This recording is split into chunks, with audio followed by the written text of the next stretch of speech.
This is a short video to explain the philosophy behind strength training for rowing. One of the first things we're going to look at is the equation for the drag on the boat and its relationship to velocity of the boat.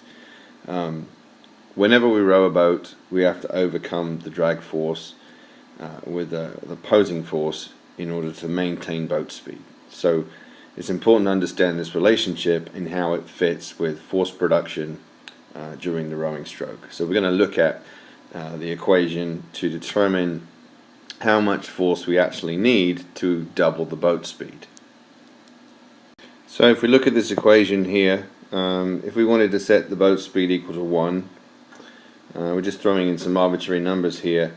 1 squared is 1, so therefore the force that we would need to overcome in order to maintain that boat speed would be 1. Okay, so that's just an application of that equation. So now we look at this, these numbers, and if we want the boat speed to double, then the velocity, so we go from 1 to 2, the velocity has doubled, the force required, or the drag on the boat, has actually quadrupled.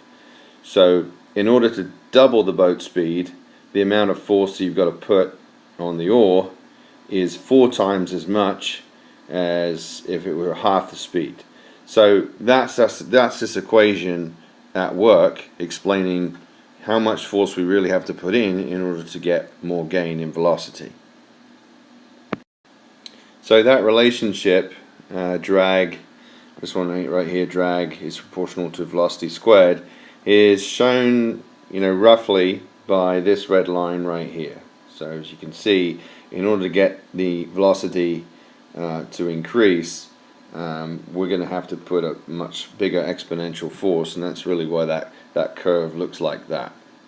So we've got a couple of things going on here.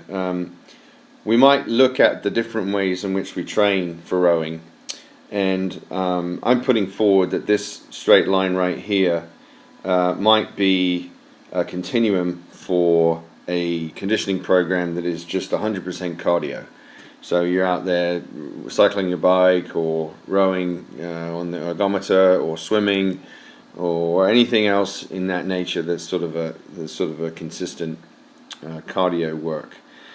And I think the important thing to look at in terms of coaching is at some point along this line you have to weigh up whether or not, let's say you're doing 15 hours of training, 15 hours of cardio, you have to weigh up whether or not, around about the 10 or 11 or 12 hour a week point of cardio, whether or not 3 more actual hours of cardio are going to give you an increasing return for the time spent.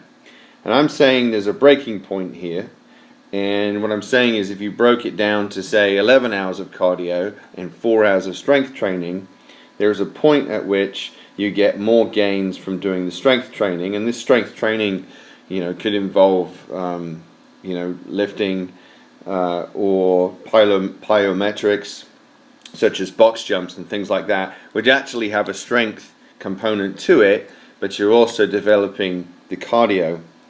And so what I'm saying here is, because of this relationship, strength is a big part of what we're doing, and in order to maintain the boat speed, we have to be able to continue to put force on the oar, and that's where the strength training comes in.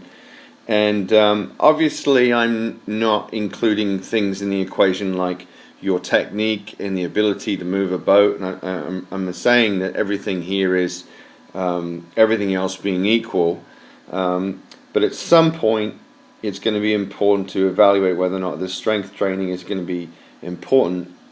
And what I've got here is this green area here, which is a hypothesis of mine that says, it's important at some point here to develop strength training.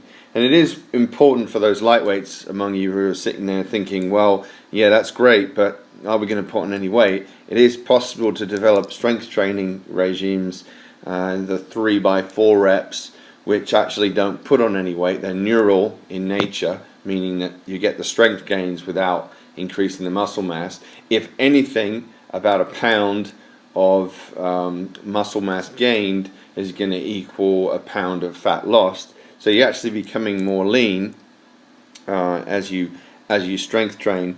And this is why I think it's important that we have a strength training program that doesn't just have a program where we're doing all this cardio work.